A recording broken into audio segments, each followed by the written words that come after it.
श्री गणेशाय नमः। श्री सरस्वत्यै नमः। श्री गुरुभ्यो नमः। श्रुतिस्मृतिपुराणानामालयं करुणालयं नमामि भगवत्पाद शंकरं लोकशंकरं। शंकरं शंकराचार्यं केशवं बादरायणं सूत्रभाष्यकृतौ वन्दे भगवन्तौ पुनः पुनः। ईश्वरो गुरुरात्मेति मूर्तिभेदविभागिने व्योमवद्व्याप्तदेहाय दक्षिणामूर्तये नमः।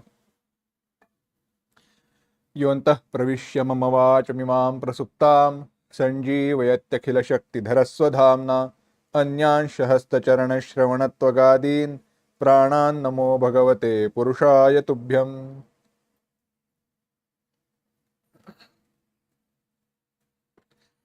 सर्ववेदांत सिद्ध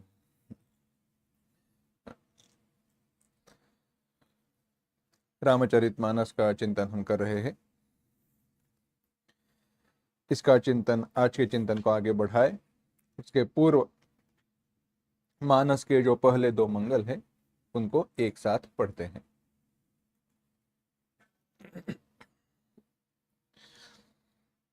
वर्णानामर्थसंघानां रसानां छन्दसामपि मंगलानां च कर्तारौ वन्दे वाणी विनायकौ भवानी शंकरौ वन्दे श्रद्धा विश्वासरूपिणौ याभ्यां विना न पश्यन्ति सिद्धा स्वान्तस्थमीश्वरम्।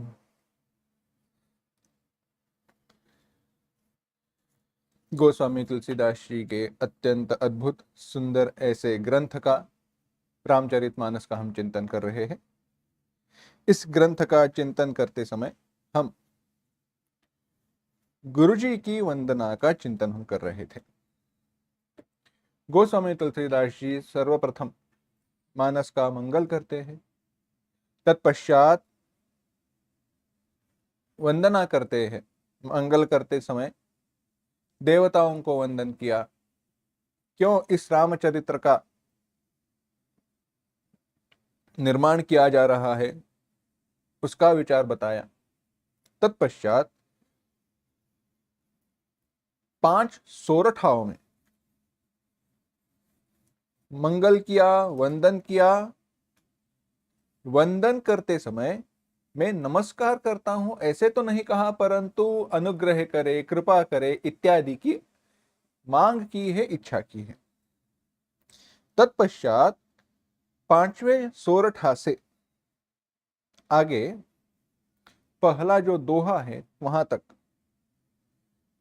गुरुजी को वंदन किया और गुरुजी के चरणों की कमलों की धूलि, गुरु चरण, गुरु पद पदम परागा, गुरुजी के चरणों के चरण रूपी कमलों का जो रज है उस रज की मैं वंदना करता हूं ऐसे कहा। और तत्पश्चात गुरुजी के चरणों के रज की तुलना भिन्न भिन्न दृष्टि से की, वर्णन किया। वह कैसा है? वह सुरुचि, सुबास और सरस, इस सब का विचार हमने चिंतन हमने पिछली बार किया। वह सुरुचि है, उसमें रुचि है, गंध है, रस है, इन सब की संगति जो है इस सब का विचार हमने किया।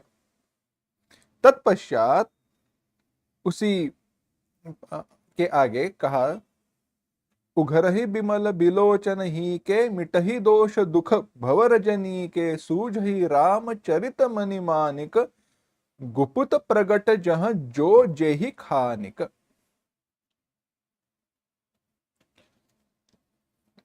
यहां तक हम आए थे।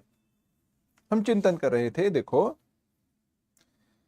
यह सब कुछ जो गुरुजी के चरणों की कमल की जो कमल रूप, कमलों के रज की जो महत्ता है,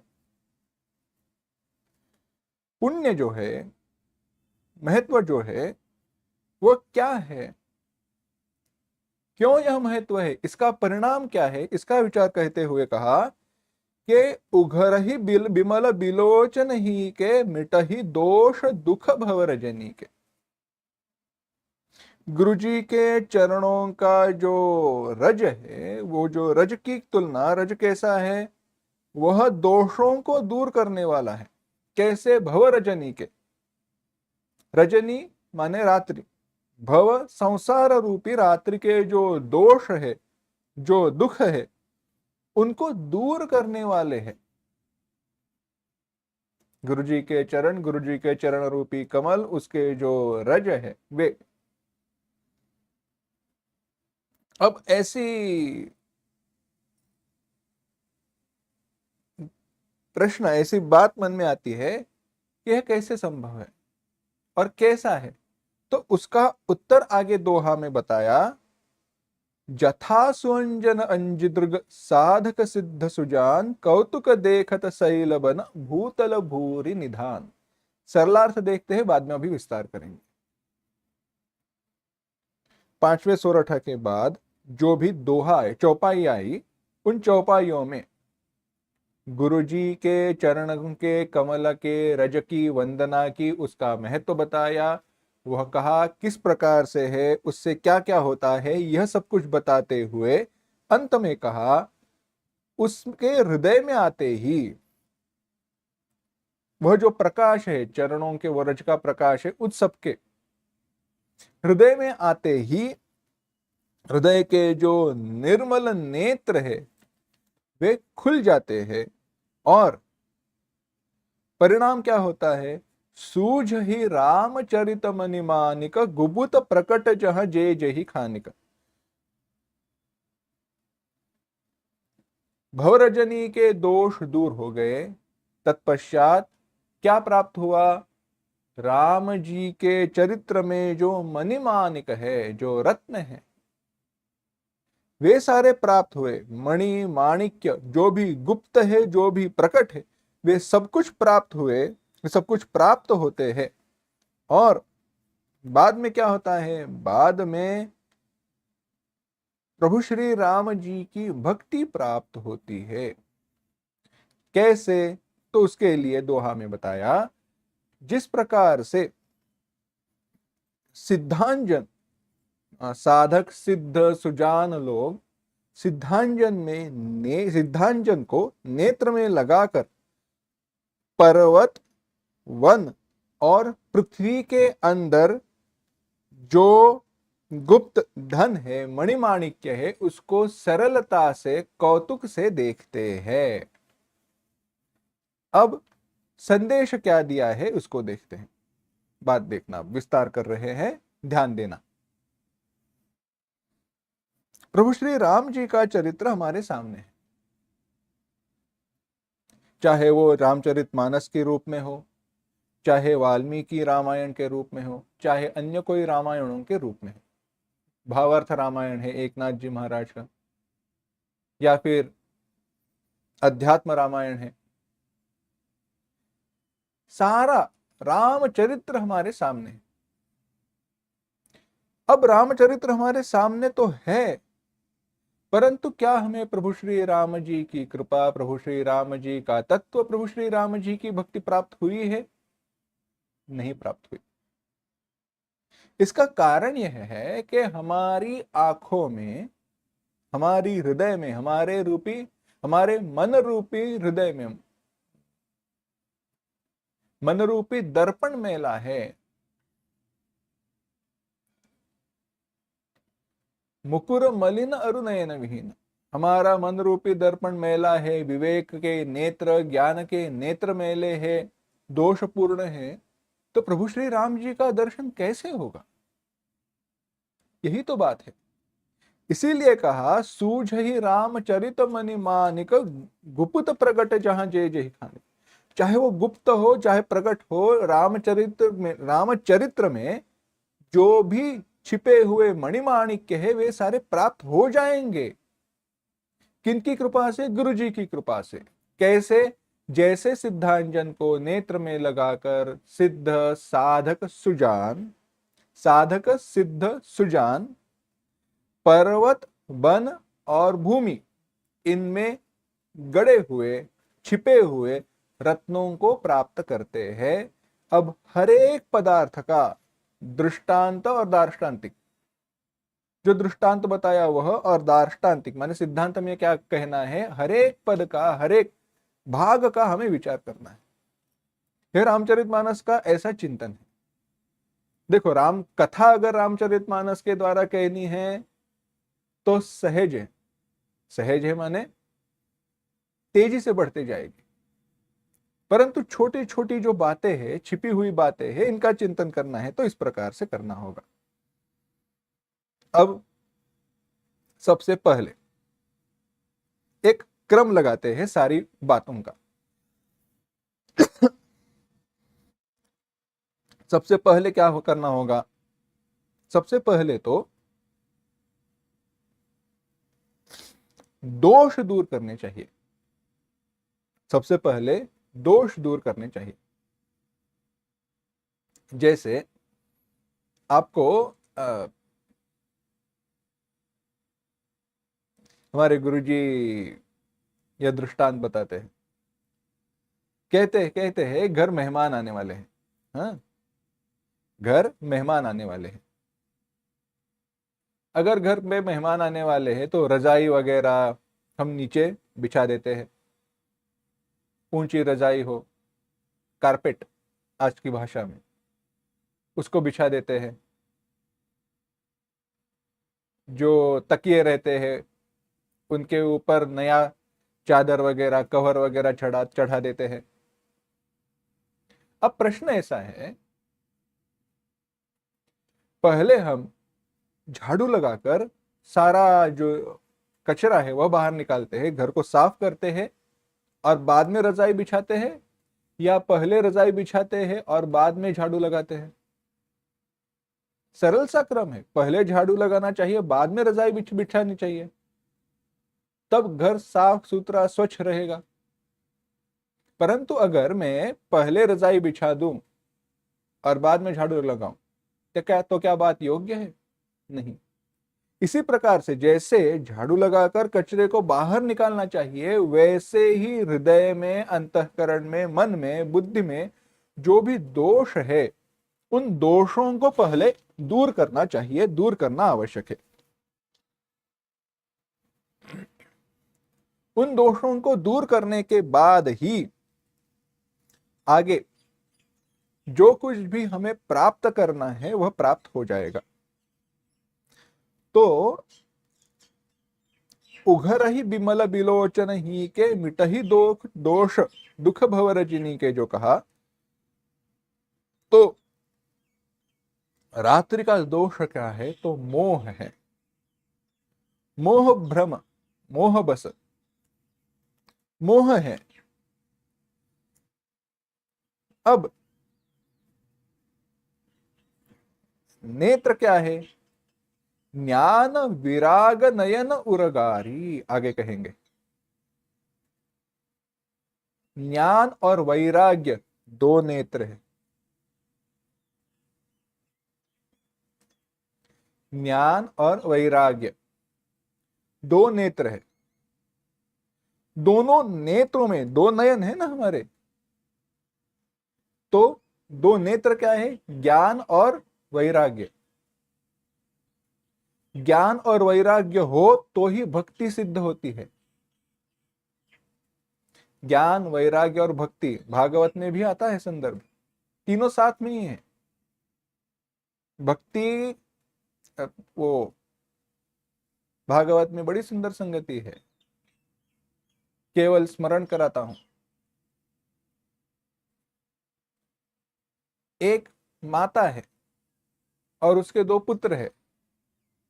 माता युवा है, पुत्र बूढ़े हैं, क्षीण है, शक्तिहीन हुए हैं। वे पुत्र कौन है? ज्ञान और वैराग्य। और माता क्या है? भक्ति है। तो उसके लिए उत्तर क्या दिया गया?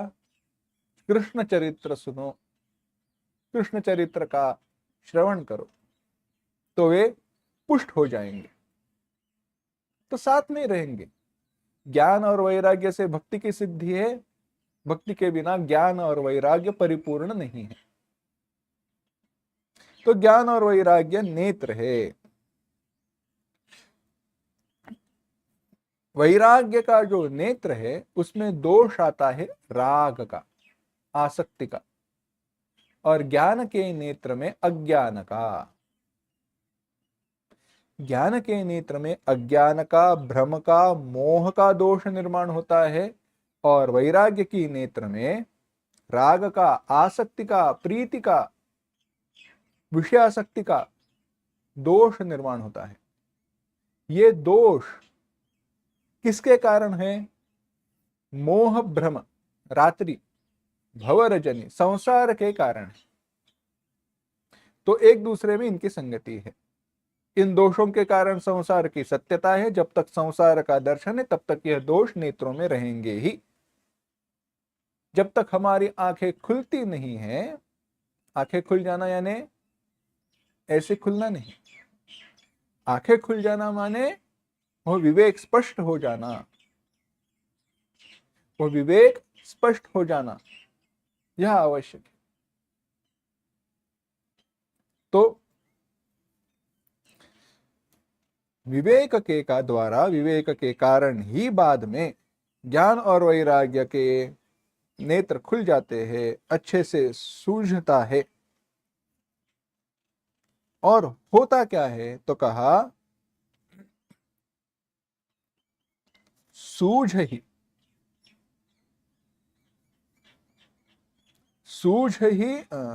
रामचरित मणिमानिक गुप्त प्रगट जहां जे जही खानिक।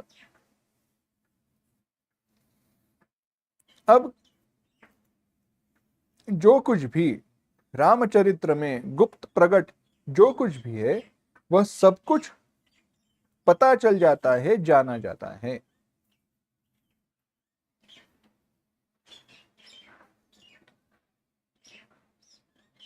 इसीलिए कह रहे थे, प्रभु श्री राम जी का चरित्र हमने पढ़ा तो है, सुना तो है, परंतु उसमें जो भी गुप्त और प्रगट संदेश है, क्या हमें वे प्राप्त है, पता है? तो नहीं। वे सारे प्राप्त हो जाएंगे, समझ में आ जाएंगे। अब आगे चलते हैं दोहा की तरफ। दोहा क्या है? तो दोहा कहा, जथासु अंजन अंजदृग साधक सिद्ध सुजान, कौतुक देखत शैल बन भूतल भूरि निधान।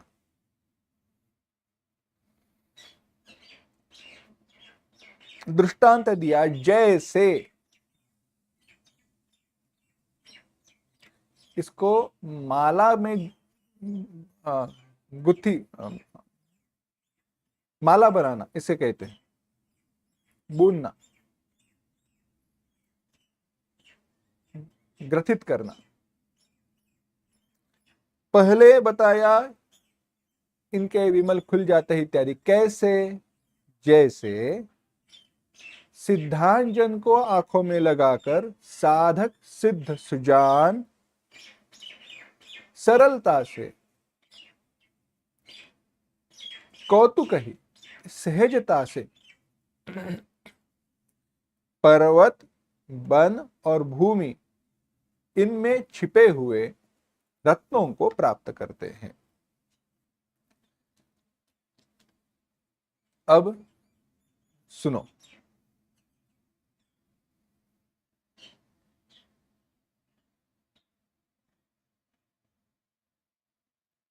प्रगट और गुप्त, प्रगट और गुप्त, रत्न और मणिमाणिक्य कैसे है? प्रकट है या गुप्त है?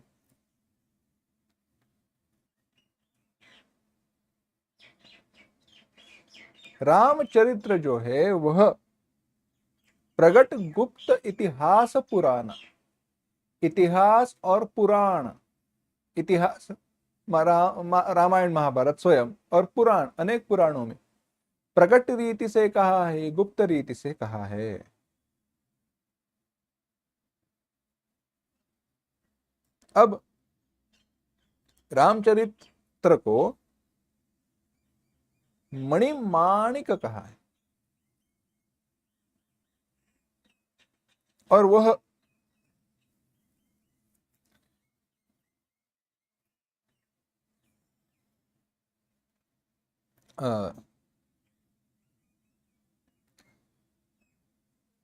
रामचरित्र को मणिमाणिक्य कहा है, और वह कहां कहां पे प्राप्त है?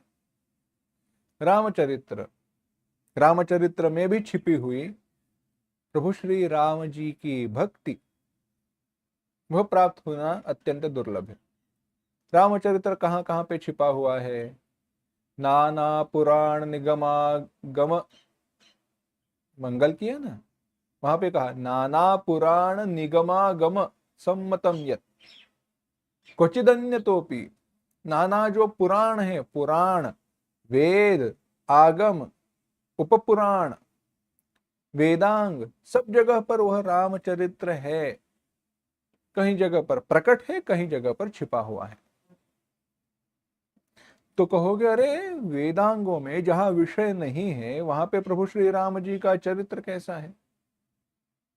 राम जी का चरित्र, बात देखो, ध्यान देना, राम जी का चरित्र न केवल प्रभु श्री राम जी का जन्म, प्रभु श्री राम जी का वनवास गमन, सीता का अपहरण रावण के द्वारा, रावण का विनाश, लंका को विभीषण को लौटा देना, राम जी का वनवास का काल समाप्त करके प्रभु सीता मैया को लेकर स्वयं फिर से अयोध्या में आना और राज सिंहासन पर स्थिर हो जाना, आरूढ़ हो जाना, यह रामचरित्र नहीं है। यह रामचरित्र है, परंतु केवल इतना ही रामचरित्र नहीं है। प्रभु श्री राम जी ने अपने चरित्र में, अपने लीला में, इस अवतार काल में जो कुछ भी गुण प्रकट किए, उन सारे गुणों का जो भी सारे गुण प्रकट किए उनमें से एक भी गुण कहीं अन्य जगह पर दिखाई दे तो वह प्रभु श्री राम जी का चरित्र है। प्रभु श्री राम जी की वह विभूति है, और वह जहां पर प्रभु श्री राम जी का नाम लिए बिना वह गुणों को जहां पे प्रकट किया है, वह गुप्त रीति से प्रभु श्री राम जी का चरित्र है, प्रकट रूप से तो अन्यत्र है ही। अच्छा, तो ये समझ में कैसे आए? बात ऐसी है, आपके सामने अगर रत्न रखा जाए और कांच का टुकड़ा रखा जाए,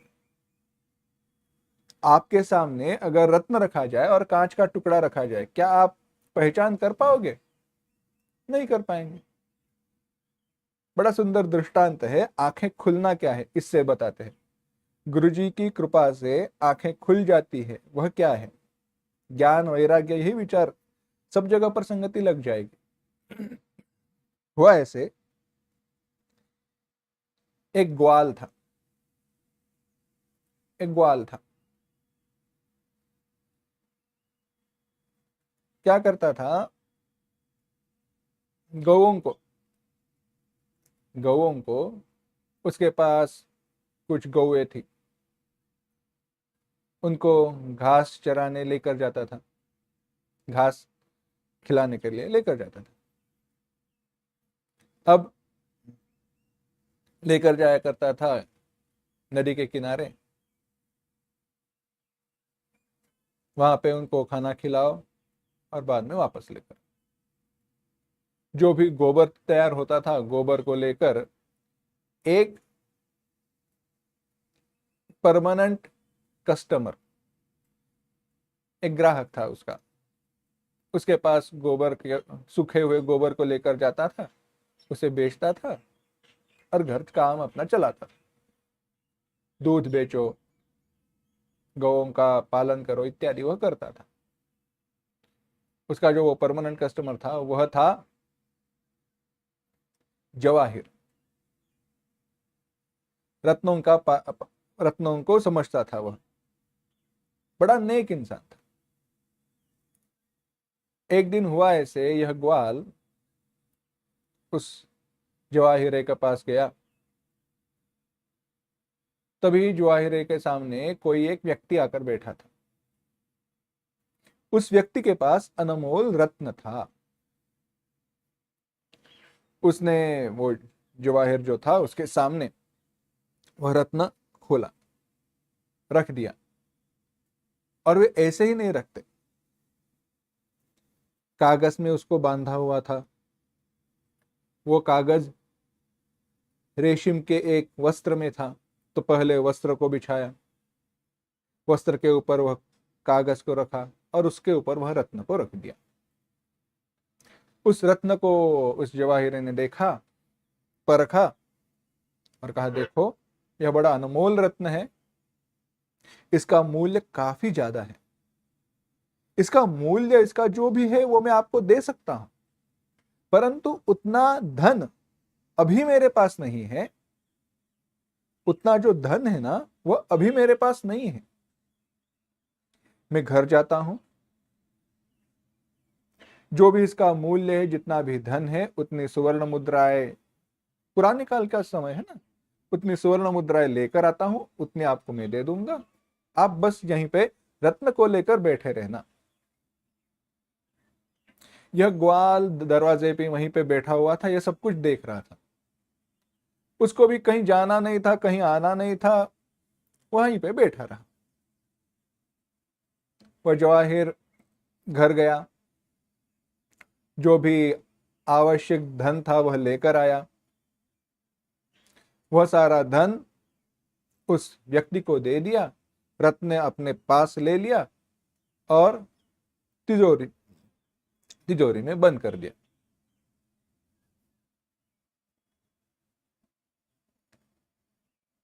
बाद में ग्वाल से पूछा, ग्वाल ने कहा दूध वगैरह लेकर आया हूँ, गोबर लेकर आया हूँ, सूखा हुआ गोबर वगैरह। इसने कहा कोई बात नहीं, अच्छी बात है, कितना पैसा हुआ वो बता दो। उतना पैसा दे दिया, ग्वाल घर पे आया। अब ग्वाल चिंतन करने लगा, मैं हर रोज मैं हर रोज उसके पास जाता हूँ, जो भी सूखा हुआ गोबर देना है, दूध वगैरह देना है, उतना देता हूँ, मुझे थोड़ा ही धन मिलता है, पैसा मिलता है। परंतु यह व्यक्ति क्या आया, उसने वो चमकता हुआ पत्थर क्या दे दिया, इतना पैसा उसको मिला। अब मैं एक काम करता हूँ, जहाँ पे नदी किनारे गौओं को घास खिलाने लेकर जाता हूँ, वहीं पे चमकने वाले ऐसे पत्थर पड़े हुए हैं, उनमें से कुछ पत्थरों पत्थरों को उठाकर ले जाऊंगा, जवाहिर को दे दूंगा, बहुत पैसा मिलेगा। तो ग्वाल ने ऐसे कुछ पत्थर इकट्ठा किए, वहीं पे नदी के पानी में धो दिए, 4-5 पत्थरों को लेकर वह जवाहिर के पास आ गया। कहा कुछ ये पत्थर लेकर आया हूं, देखो कितना मूल्य है इसका, कुछ पैसे दे दो मुझे। जवाहिरे ने उनको देखा, जवाहिरे को सारी बात समझ में आई, उसने कुछ नहीं कहा, उस ग्वाल से उसने कुछ नहीं कहा।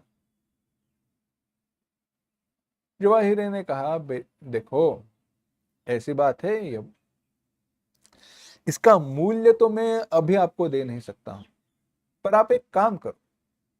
ग्वाल ने पूछा क्या? जवाहिर ने ग्वाल से कहा देखो मेरा काम बहुत बढ़ गया है, तुम्हारा बेटा भी थोड़ा बड़ा हो गया है, एक काम करना, तुम्हारे बेटे को गऊं को चराने वगैरह, गऊं को घास खिलाने भेज देना, तुम यहां पर आओ, मैं तुम्हें महीने की तनख्वाह दे दूंगा, नौकरी करो,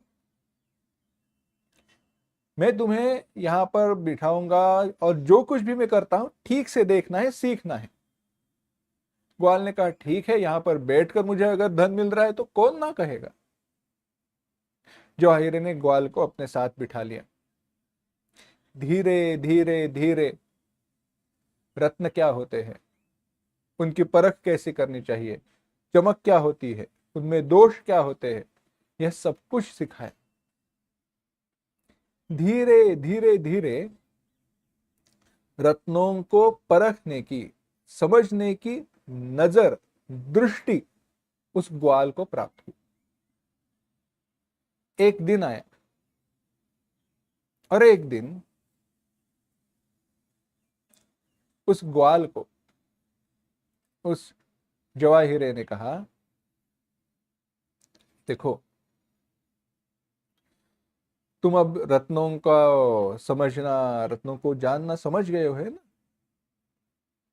तुम्हें पता चलता है अब अच्छे रत्न क्या है, दोषपूर्ण क्या है। हाँ, एक काम करना, वो कपाट के अंदर, वहां पर तुमने जो रत्न लाए थे ना वे रखे हैं। इनका मूल्य हम देखते हैं, कितने मौल्यवान है, इनका क्या मूल्य है, समझते हैं। लेकर आओ। वह ग्वाल जो पत्थर इकट्ठा करके लेकर आया था, उन पत्थरों को लेकर आया। खोला, जैसे ही देखा, ग्वाल ने अपने हाथों से उन सारे पत्थरों को दुकान के बाहर फेंक दिया। चौहाई ने पूछा, अरे क्या किया तुमने? ग्वाल ने कहा, आंखें खुल गई महाराज, इन पत्थरों को लेकर क्या करना है? यह दृष्टि में भेद है, रत्नों को समझना है। वह दृष्टि, वह प्राप्त होनी चाहिए। विवेक करना संभव तभी है जब तक वह दृष्टि प्राप्त नहीं होती।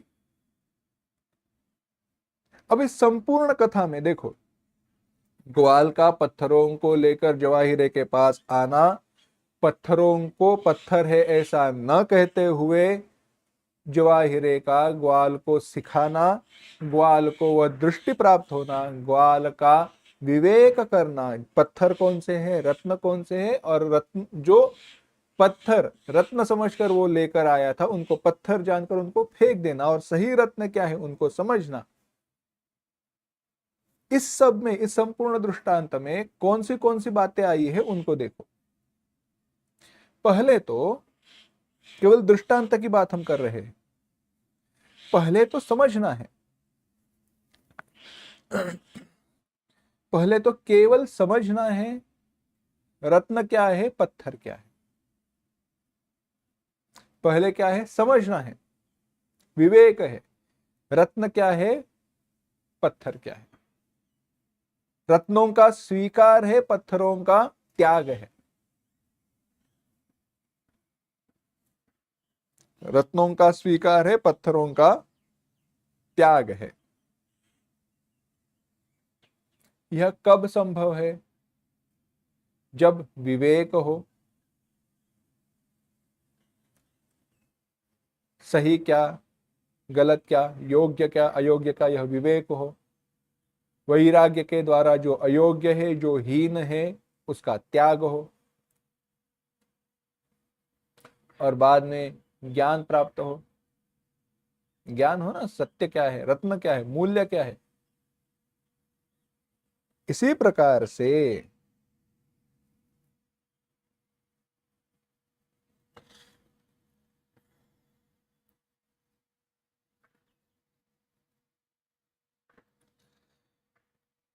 प्रभु श्री राम जी का चरित्र है। क्या है? प्रभु श्री राम जी का चरित्र भी ऐसे ही है।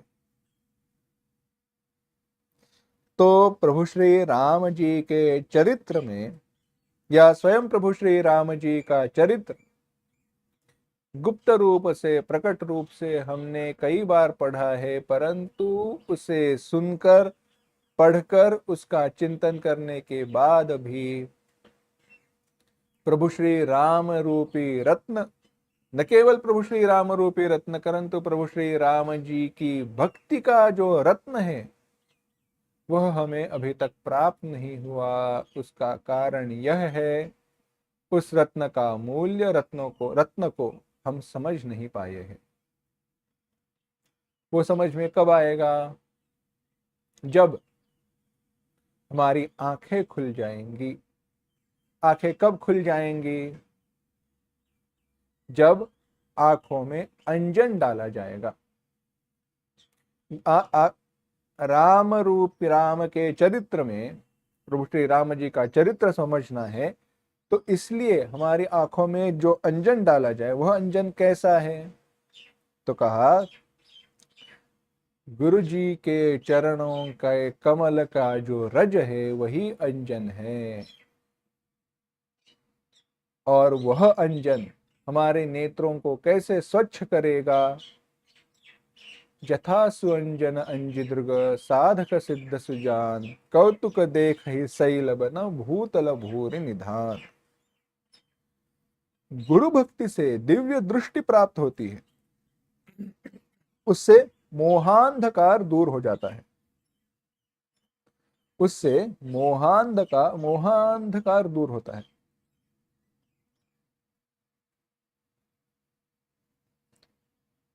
मोह मद मत्सर रूपी सर्प है, मोह है।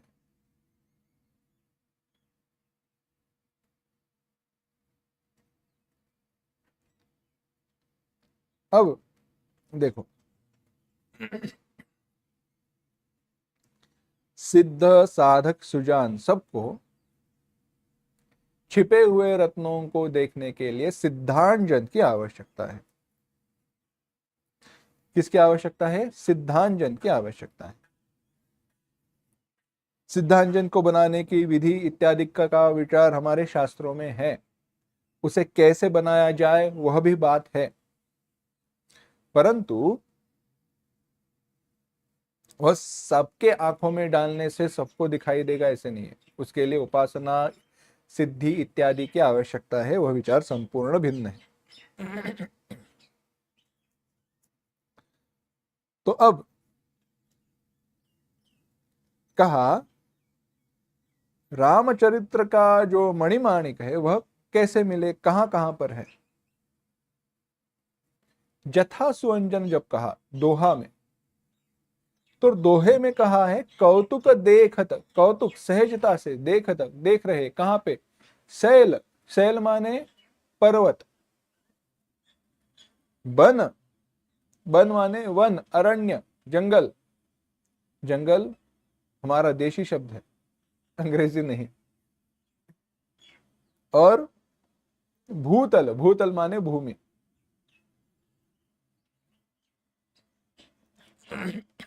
तो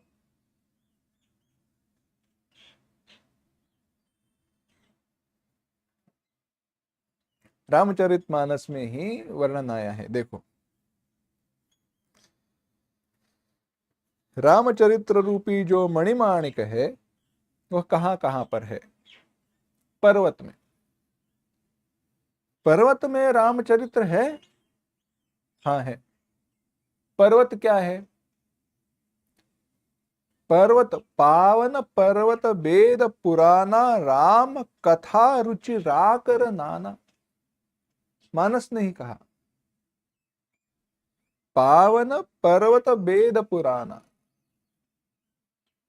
पर्वत कौन सा है? वेद पुराना। वेद माने पर्वत है, वेद रूपी जो पर्वत है उसमें राम कथा रुचिरा कर नाना, उसमें रामचरित्र है।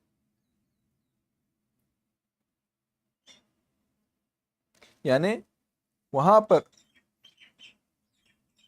वेदों में वहां पे रामचरित्र है।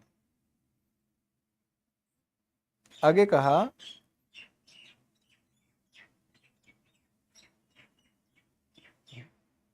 चिड़िया आई है, शायद उसका भी पुण्य हो रामचरित्र सुनने का।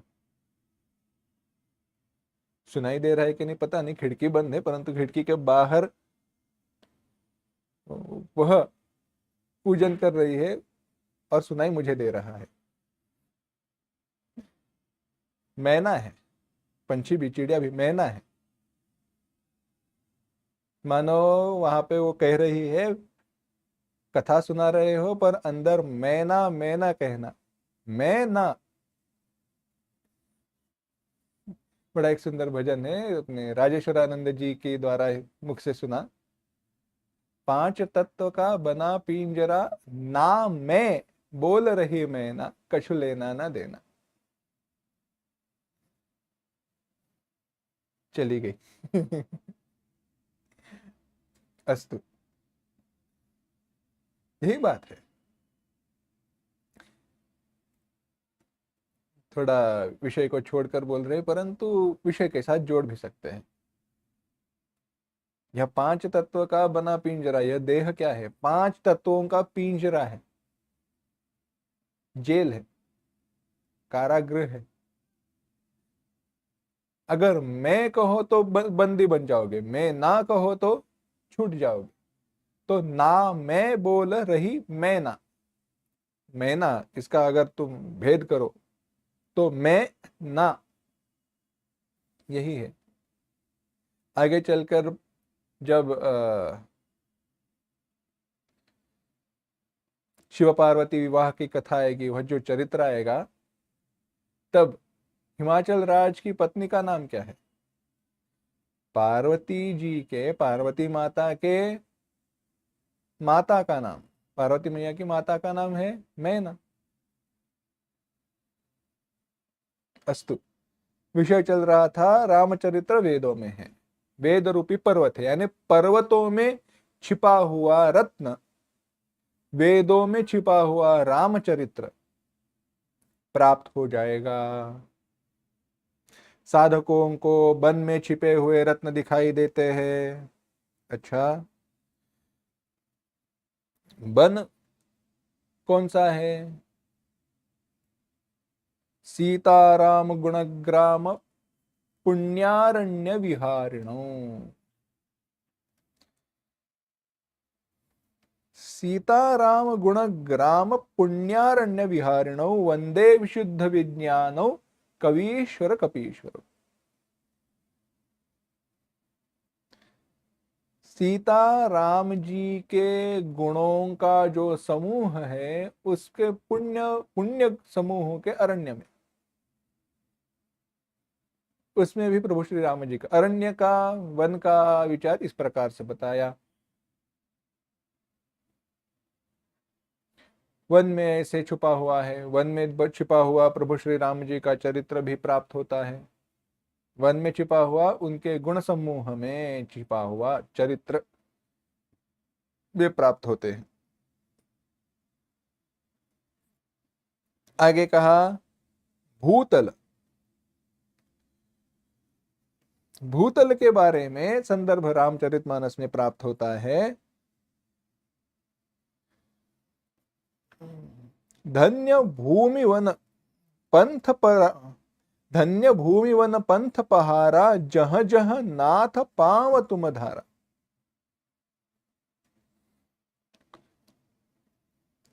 जहां जहां पर तुमने आपने पैर रखे, धन्य भूमि, वह भूमि धन्य है, पंथ पहारा, वह मार्ग धन्य है, जहां जहां नाथ पाव तुम धारा, जहां जहां पर तुमने अपने चरणों को रखा है, वह सारा प्रदेश धन्य है। दृष्टि होनी चाहिए, वह भी दृष्टि प्राप्त होती है इस प्रकार से। भूतल भूरि निधान, प्रभु श्री राम जी के चरित्र रूपी मणिमाणिक्य, प्रभु श्री राम जी की भक्ति का रत्न हमें प्राप्त होगा जब हमारी आंखें खुल जाएंगी, हमारी आंखें विवेक करने में समर्थ हो जाएंगी। और कहां पर यह प्राप्त होगा? वेदों में, पुराणों में, निगमागमों में, जहां जहां पर जिस जिस जगह पर प्रभु श्री राम जी ने लीलाएं की, उन उन जगहों पर तथा हर जगह पर।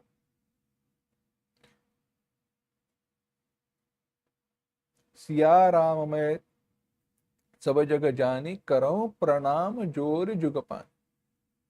संपूर्ण जगत सिया राम में दिखाई देगा और सब जगह पर हमारा मस्तक झुक जाएगा। इस प्रकार से चौपाइयों का और इस दोहा का संबंध है। गुरु जी के चरणों के रज का परिणाम क्या होगा? तो अंत में कहा प्रभु श्री राम जी के चरित्र रूपी रत्न की हमें प्राप्ति होगी। यह कैसा है? अभी तक इस दोहे का चिंतन हुआ नहीं है। वह जो गुरु पद पदम परागा, गुरु जी के चरण कमल रूपी पराग का जो विचार बताया, वह कैसा कहा? सुरुचि सुबास सुरस और अमीय मूरिमय। अमीय मूरिमय, अमृत जैसा है ना। और उसी का विचार बताते हुए कहा यथा सुअंजन, केवल अंजन नहीं कहा, सुअंजन, सुष्ठु, सौम्य। तंत्र शास्त्र में जो अंजन बताया है, वह अंजन बड़ा प्राप्त करना, बनाना बड़ा कठिन है। नेत्रांजन है,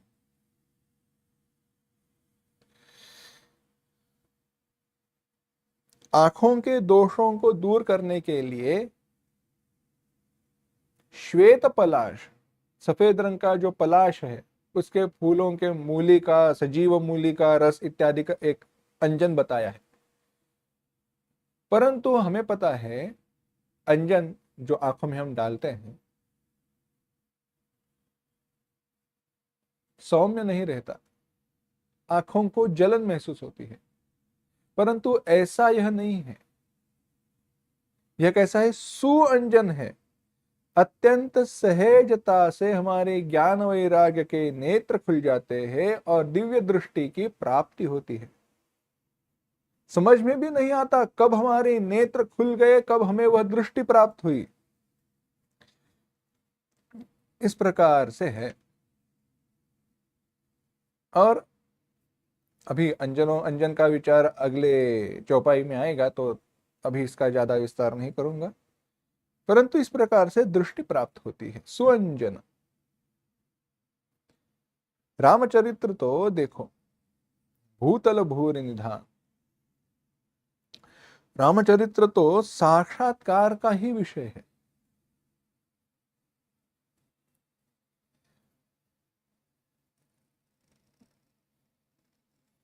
क्यों? देखो, एक और विचार है। प्रभु श्री राम जी का चरित्र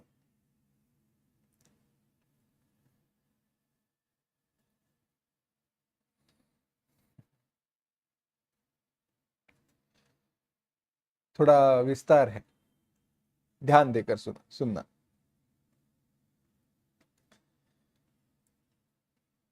प्रभु श्री राम जी का जो चरित्र है, उसका निर्माण, उसकी रचना कब हुई, ऐसा प्रश्न करे तो दो उत्तर है। संत एकनाथ जी महाराज ने,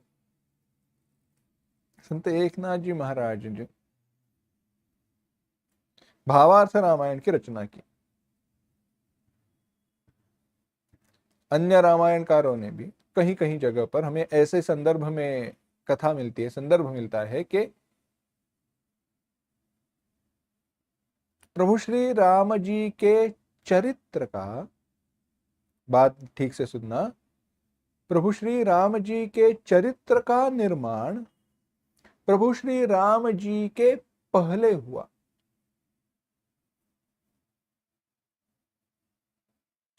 और स्वयं वाल्मीकि रामायण में लिखा हुआ है, रामायण की रचना प्रभु श्री राम जी के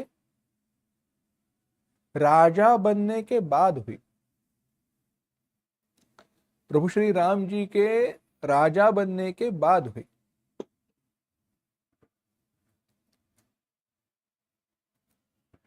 हुआ ऐसे,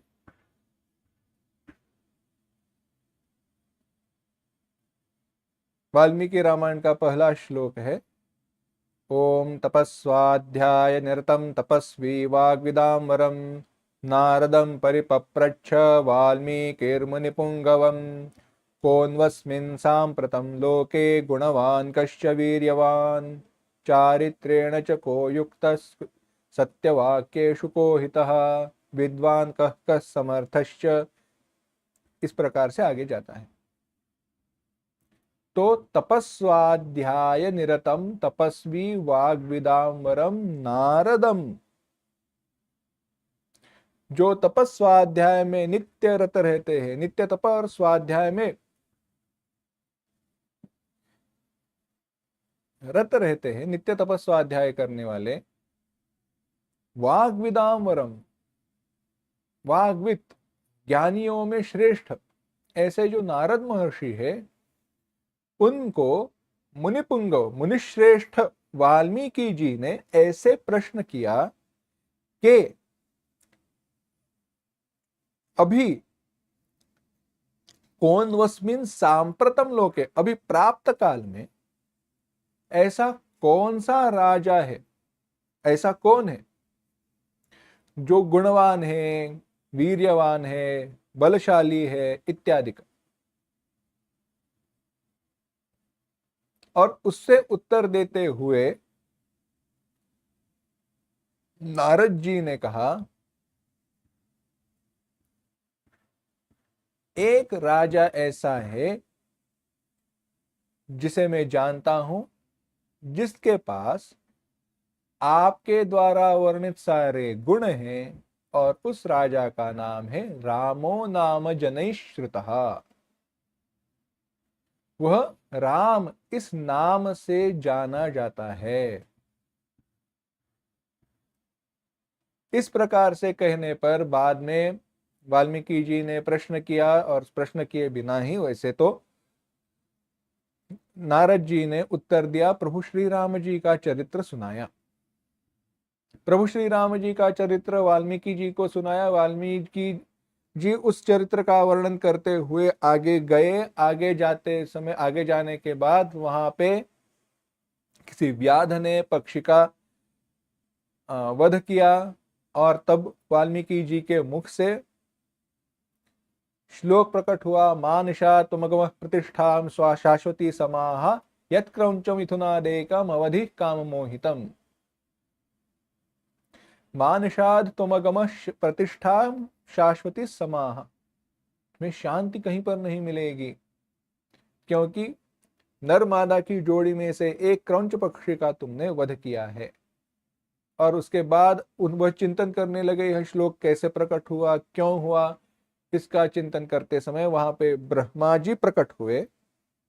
ब्रह्मा जी प्रकट होने के बाद ब्रह्मा जी के साथ वाल्मीकि जी का संवाद हुआ, और वाल्मीकि जी से ब्रह्मा जी ने कहा, देखो यह संकेत है प्रभु श्री राम जी के चरित्र की रचना करना। ततः पश्यति धर्मात्मा तत्स्वयं योगमास्थितः पुरा यत्तत्र निवृत्तम पाणावामलकम यथा। पाणावामलकम, पाणव आमलकम। और उसके पश्चात ब्रह्मा जी के कहे जाने के पश्चात वाल्मीकि जी ने प्रभु श्री राम जी के चरित्र की रचना की। वह प्रभु श्री राम जी का चरित्र जब बना तब कहा गया था कि, यानी वर दिया गया कि जो कुछ भी तुमने कहा है उसमें झूठ कुछ भी नहीं रहेगा, असत्य कुछ भी नहीं रहेगा। जो कुछ भी हुआ है जो कुछ भी तुम लिखोगे वैसे ही वह हुआ हुआ रहेगा। जो कुछ भी हुआ है वैसे के वैसे ही तुम्हारे द्वारा लिखा जाएगा। कैसे? तो कहा, ततः पश्यति धर्मात्मा तत्सर्वं योगमास्थितः। जब योगमास्थितः, योग के द्वारा उस समाधि अवस्था में वाल्मीकि महर्षि गए, तो उस समाधि अवस्था में उन्होंने संपूर्ण रामचरित्र का प्रत्यक्ष दर्शन किया है, सरलता से नहीं। अब इसका क्रम कैसे है, इसकी संगति अभी जोड़नी है। जथा सुअंजन, सिद्धांजन को आंखों में डालने पर न केवल भूत वर्तमान का ज्ञान, भूत और भविष्य का भी ज्ञान होता है, वैसे ही योगमा स्थितः, योग के द्वारा उस समाधि में जब वाल्मीकि महर्षि गए, तब उन्होंने प्रभु श्री राम जी के चरित्र को देखा, जैसे है वैसे देखा। तात्पर्य यह है, प्रभु श्री राम जी के चरित्र का साक्षात्कार करना है। संपूर्ण जो कथा बताई इसका तात्पर्य ही है, प्रभु श्री राम जी के चरित्र का अगर साक्षात्कार करना है, स्वयं अपनी आंखों से उस चरित्र को समझना है, देखना है, तो योगमा स्थितः, उस समाधि अवस्था की अपेक्षा करनी चाहिए। वो समाधि अवस्था क्या है? जगत का विस्मरण हो, जगत में जो विषय है उनका विस्मरण हो, तब जाकर उस मन की निर्विषय अवस्था में प्रभु श्री राम जी का चरित्र प्राप्त होगा, दर्शन होगा। ऐसे है। तो क्या हुआ? गुरु नेत्र का जो अंजन है, अंजन का परिणाम।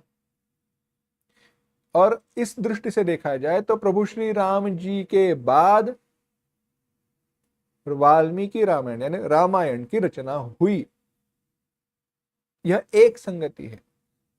परंतु ऐसे भी कहा है केले रामायण रामाधि, यानी प्रभु श्री राम जी के पूर्व रामायण की रचना हुई। वो कैसे?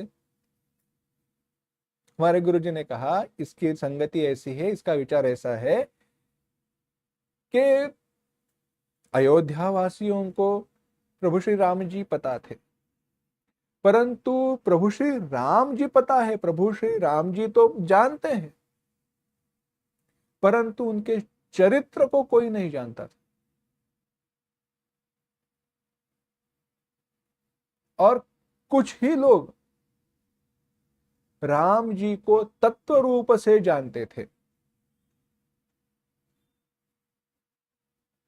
तो प्रभु श्री राम जी का तत्व क्या है, उनका स्वरूप क्या है, वह चरित्र के द्वारा बताकर एक प्रभु श्री राम जी को समझने की नई दृष्टि दी, बताई। इस दृष्टि से कुछ लोगों को ही प्रभु श्री राम जी पता थे, वे सबको बताने का काम वाल्मीकि जी ने किया रामायण के द्वारा। इसीलिए पहले रामायण की रचना हुई और रामायण के चरित्र को सुनकर सबको प्रभु श्री राम जी पता चल गए, प्रभु श्री राम जी का ज्ञान हुआ। इस क्रम से देखा जाए तो रामायण की रचना के बाद प्रभु श्री राम जी कौन है यह सबको ज्ञात हुआ। इसलिए केले रामायण रामाधि यानी प्रभु श्री राम जी के चरित्र की रचना, प्रभु श्री राम जी कौन है यह सबको ज्ञात होने के पूर्व हो गई। इस दृष्टि से देखा जाए तो प्रभु श्री राम जी को समझना है, प्रभु श्री राम रूपी उनकी भक्ति रूपी रत्न की प्राप्ति होनी है, तो पहले प्रभु श्री राम जी का चरित्र समझ में आना चाहिए। और वह समझ में आना है तो विवेक, ज्ञान, वैराग्य की दृष्टि खुल जानी चाहिए। यानी प्रभु श्री राम जी तो ऐसे ही हमें ज्ञात है, परंतु प्रभु श्री राम जी का तत्व समझना है तो चरित्र को समझना होगा। और चरित्र को समझना है तो क्या होना चाहिए? हमारा हृदय निर्मल होना चाहिए, हमारी आंखें खुल जानी चाहिए ज्ञान और वैराग्य की। यह सारा जो विचार है, यह सारा विचार गोस्वामी तुलसीदास जी ने संक्षेप में इन 5 चौपाइयों में और इस दोहे में कहा, जथा स्वंजन अंजिदृग साधक सिद्ध सुजान कौतुक देख ही शैल बन भूतल भूरि निधान। अब यह कहने के बाद अब आगे गोस्वामी तुलसीदास जी कह रहे हैं कि जो कुछ भी रामचरित्र में लिख रहा हूं, बता रहा हूं, वह मेरा अपना नहीं है। शिवजी ने जैसे बताया वैसे, शिवजी ने जैसे बताया वैसे ही प्रभु श्री राम जी के चरित्र की मैं रचना कर रहा हूं।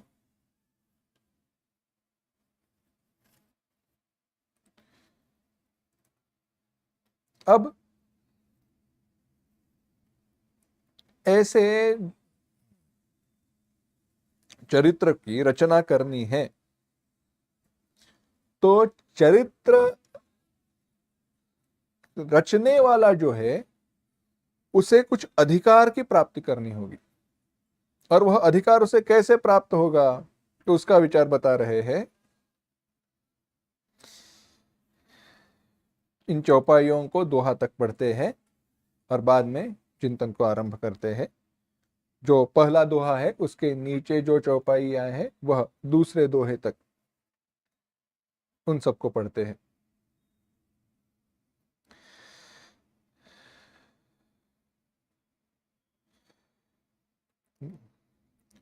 गुरुपद रज मृदु मंजुल अंजन नयन अमीय दृग दोष विभंजन तेहि कर बिमल विवेक बिलोचन बरन उराम चरित भव मोचन बंदौ प्रथम मही सुर चरना मोह जनित संशय सब हरना सुजन समाज सकल गुण खानी करऊ प्रणाम सप्रेम सुबानी साधु चरित शुभ चरित कपासु निरस बिसद गुणमय फल जासु जो सही दुख पर छिद्र दुरावा बंदनीय जहि जग जस पावा मुद मंगलमय संत समाजु जो जग जंगम तीरथ राजु राम भक्ति जह सुर सरिधारा सरसई ब्रह्म विचार प्रचारा विधि निषेधमय कलिमल हरनी करम कथार बिनंदन बरनी हरिहर कथा विराजति बेनी सुनत सकल मुद मंगल देनी बटु विश्वास अचल निज धर्मा तीरथ राज समाज सुकर्मा सब ही सुलभ सब दिन सब देसा सेवत सादर समन कलेसा अकथ अलौकिक तीर्थ राउ दे सद्य फल प्रगट प्रभाव सुनि समुझय जन मुदित मन मज्जहि हतिरनुराग लहहि चारि फल अछत तनु साधु समाज प्रयाग सियावर रामचंद्र की जय शरणम सिया राम। बड़ी सुंदर चौपाई है। कहा गुरुपद रज मृदु मंजुल अंजन नयन अमीय दृग दोष विभंजन तेहि करि बिमल विवेक बिलोचन बरनऊ राम चरित भव मोचन। कह रहे हैं गुरु जी के चरणों की रज, श्री गुरु पद रज मृदु मंजुल अंजन, श्री गुरु महाराज के चरणों की रज कोमल और सुंदर नयनामृत अंजन है। और वह कैसा है? अमृत और दृष्टि के दोषों को दूर करने वाला है। नयन अमीय, नयनों के लिए, नेत्रों के लिए, आंखों के लिए अमृत है। और दृग दोष विभंजन, दृष्टि के दोषों को दूर करने वाली है। उससे क्या होता है? तेहि कर बिमल विवेक बिलोचन, उससे विवेक रूपी नेत्रों को निर्मल करके, तेहि करी करके, विवेक विमल विवेक विलोचन, उससे विवेक रूपी नेत्रों को निर्मल करके रामचरित भवमोचन रामचरित बरनऊ, संसार से छुड़ाने वाले रामचरित्र का मैं वर्णन करता हूं। ऐसे गोस्वामी तुलसीदास जी कह रहे हैं, मैं नहीं। तुलसीदास जी महाराज कह रहे हैं, मैं रचना कर रहा हूं, परंतु कैसे? ऐसी गुरु वंदना अलभ्य है, सुलभ नहीं है, अपूर्व है। गोस्वामी तुलसीदास जी गुरु जी के चरणों की वंदना करते हुए कह रहे हैं कि जिनके चरणों की धूल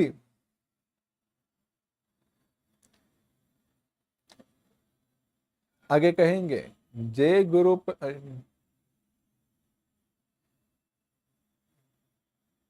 जय गुरु चरण रेणु सिर धरई ते जन सकल विभव बस करे।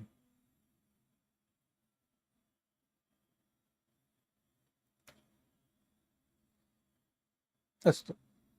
तो कहा गुरुपद रज मृदु मंजुल अंजन। गुरु जी के गुरु महाराज जी के चरणों का रज, चरणों की रज नेत्रों के लिए अंजन है। उसके द्वारा मैं मेरे विवेक रूपी नेत्रों को स्वच्छ करके, दोषों को दूर करके, निर्मल करके संसार से छुड़ाने वाले रामचरित्र का वर्णन करता हूं। कैसी बात सत्य है देखो।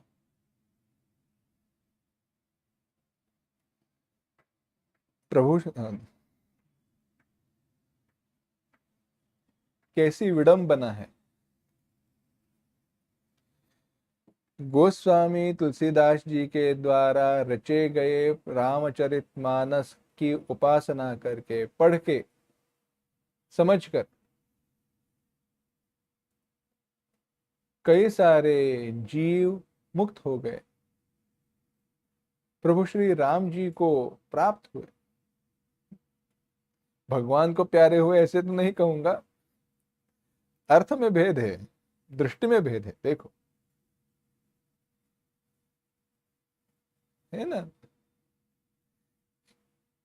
भाषा का विषय है कि भगवान हम पर प्रीति करे। भगवान देखो, हमारी भगवान के प्रति प्रीति है, बात सही है। अगर भगवान हमें हमसे प्रेम करने लगे तो क्या कहेंगे? भगवान को प्यारे हो जाना।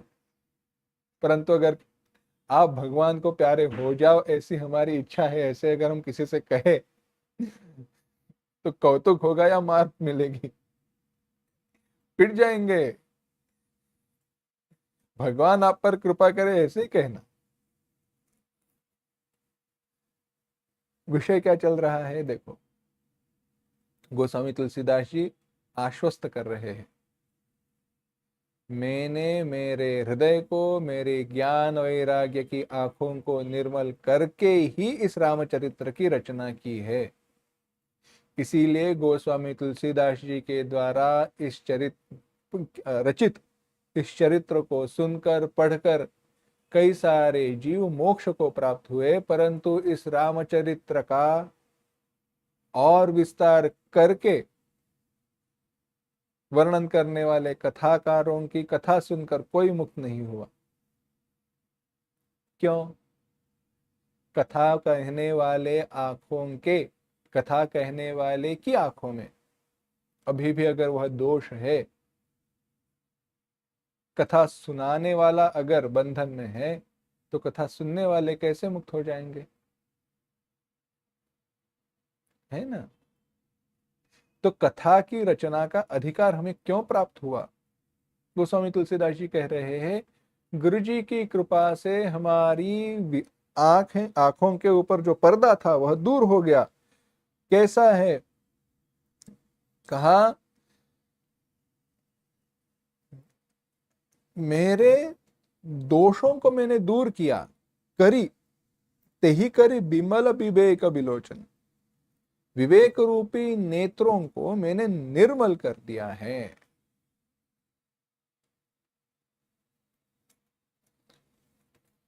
विवेक है, विवेक निर्मल हो जाना, मल रहित तो हो जाना। अब विवेक मल रहित हो जाना क्या है? विवेक मल रहित होना क्या है? विवेक जो है ना, वह सरल शुद्ध हो जाना है।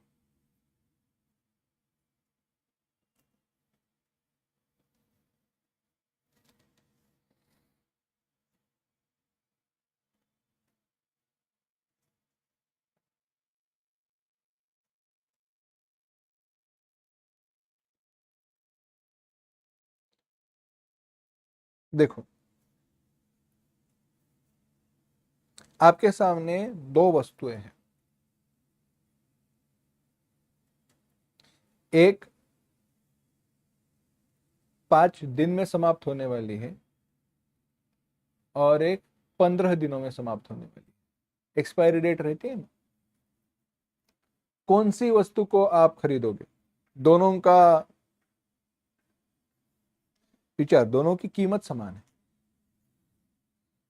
जो 15 दिन में समाप्त होगी उसे।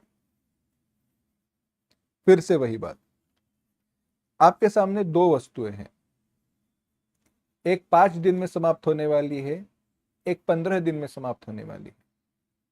परंतु जो 5 दिन में समाप्त होने वाली है उसकी कीमत जो 15 दिन में समाप्त होने वाली है उससे 10 रुपए से कम है।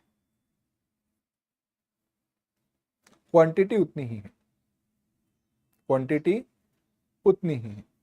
आप कौन सी खरीदोगे, जो 5 दिन में समाप्त होने वाली है उसे, या 15 दिन में समाप्त होने वाली है उसे? ठीक है, 5 दिन में जो समाप्त होने वाली है उसे। फिर से आपके सामने दो वस्तुएं हैं, एक वस्तु 5 दिन में समाप्त होने वाली है, एक वस्तु 15 दिन में समाप्त होने वाली है। जो वस्तु 5 दिन में समाप्त होने वाली है उसकी कीमत 10 रुपए से कम है। चलो और आगे जाते हैं, 20 रुपए से कम है। जो वस्तु 15 दिन में समाप्त होने वाली है वैसे ही है, परंतु जो वस्तु आप खरीद रहे हो उसका उपयोग करने के बाद भी वह 5 दिन में समाप्त होने वाली नहीं है आपके द्वारा। 20-25 दिनों तक जाए उतनी उसकी क्वांटिटी है।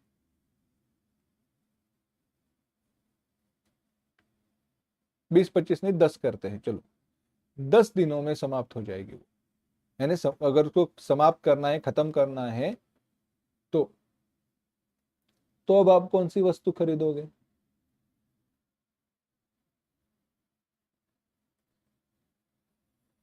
हाँ, 5 दिन में समाप्त होने वाली, 15 दिन में समाप्त होने वाली दो वस्तु है।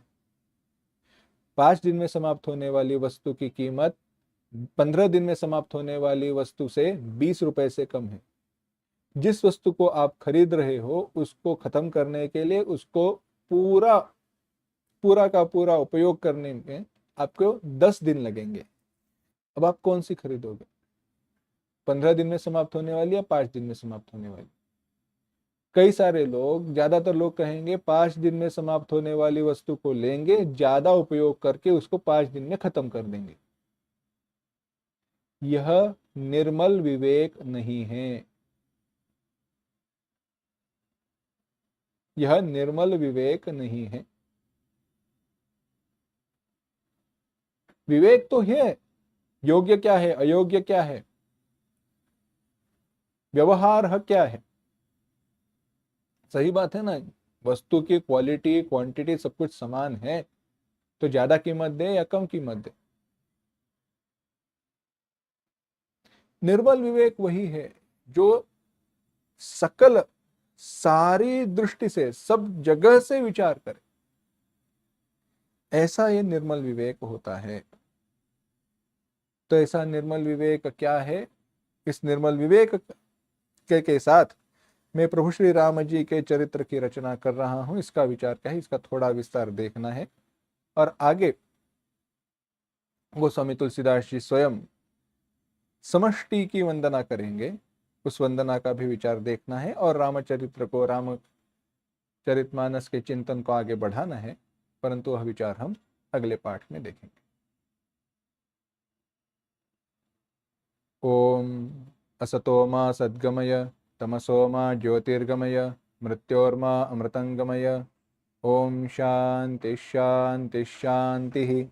कल्याणानां निधानं कलिमलमथनं पावनं पावनानां पाथेयं जन्ममुक्षोः सपदि परपदप्राप्तये प्रस्थितस्य विश्रामस्थानमेकं कविवरवचसां जीवनं सज्जनानां बीजं धर्मद्रुमस्य प्रभवतु भवतां भूतये रामनाम। ओम शांति शांति शांति। हरि ओम श्री गुरुभ्यो नमः। हरि ओम। अगर किसी को कोई प्रश्न है तो पूछना। हाँ, हरि ओम। नमस्ते।